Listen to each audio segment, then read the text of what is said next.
আমি সুবিধা পোৱা নাই, তেনেকৈ নাও নাই, নিজৰ গ্ৰুপৰ নাৱৰ পৰা চিঞৰি বাখৰি কৰি থাকিলে আমি ওলাব পৰা নাই। নমস্কাৰ, আমি উপস্থিত আছো এতিয়া 1 নং পাৰঘাট গেজিং চুকত। আমি কোনো মিডিয়া নহয়, আমি কোনো ৰিপৰ্টাৰ নহয়, আৰু আমি ইয়াত আহিছিলোঁ ভিডিঅ' শ্বুট কৰিবলৈ। আৰু সেইকাৰণে মানে ৰাইজে ক'লে যে ইয়াৰ ভিডিঅ'টো বনাই দিয়ক বুলি, আৰু আমি সেইকাৰণে বনাবলগীয়া হ'ল ভিডিঅ'টো। আৰু আপোনালোকক ৰাইজৰ কণ্ডিশ্যনটো দেখাই আছোঁ, কেনেকুৱা হৈ আছে, কেনেকুৱা চিটুৱেশ্যনত আছে। আৰু পানী এসপ্তাহ ধৰি হৈ আছে, আৰু ৰিলিফ এদিনহে দিছে। তো প্ৰব্লেমটো সেইটো। আৰু মানে ৰাইজৰ খাবলৈ অসুবিধা হৈছে, থাকিবলৈ অসুবিধা হৈছে, আৰু সিপাৰলৈ যাবলৈ নাও নাই। নাৱৰ কাৰণে বহুত দিগদাৰ হৈছে। কি অসুবিধা হৈছে আৰু কেনেকৈ পৰিস্থিতিত আছে সেইবোৰ আপোনালোকক ক'ব ৰাইজে। তো আহক, কওকচোন আপোনালোক কেনেকৈ কি অসুবিধা হৈ আছে।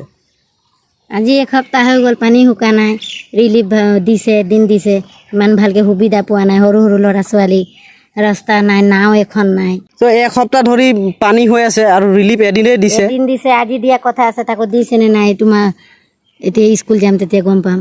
তো আজি দিয়া কথা আছে ৰিলিফ, তো এতিয়ালৈকে দিয়া নাই। হয়, আপোনালোকক দেখাম ৰাইজৰ মানে ঘৰৰ ভিতৰতো পানী সোমাই গৈছে গোটেই।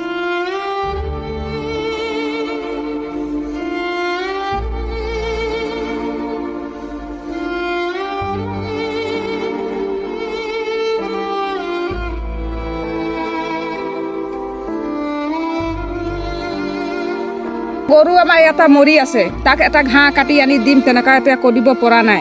মানে এখন আমাৰ এনেকুৱা জেগাত যে এখন চৰকাৰে এটা নাও দিলেও কিবা এটা পালোঁ। মানে কি হ'ল, ইয়াত নাৱৰ কাৰণে গৰুক ঘাঁহ কাটি দিব পৰা নাই, গৰু মৰি গৈছে।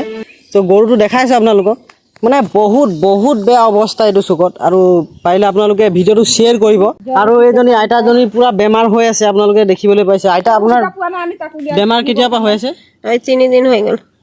3 দিন হৈ গ'ল আইতাৰ বেমাৰ হৈ আছে, আৰু নাৱৰ কাৰণে মানে সিপাৰলৈ নিব পৰা অৱস্থাত নাই, গম পাইছেনে? আৰু আমি আহিছিলোঁ ভিডিঅ' শ্বুট কৰিবলৈ, আৰু ৰাইজে কোৱা দেখি আমি এই ভিডিঅ'টো বনাবলগীয়া হ'ল।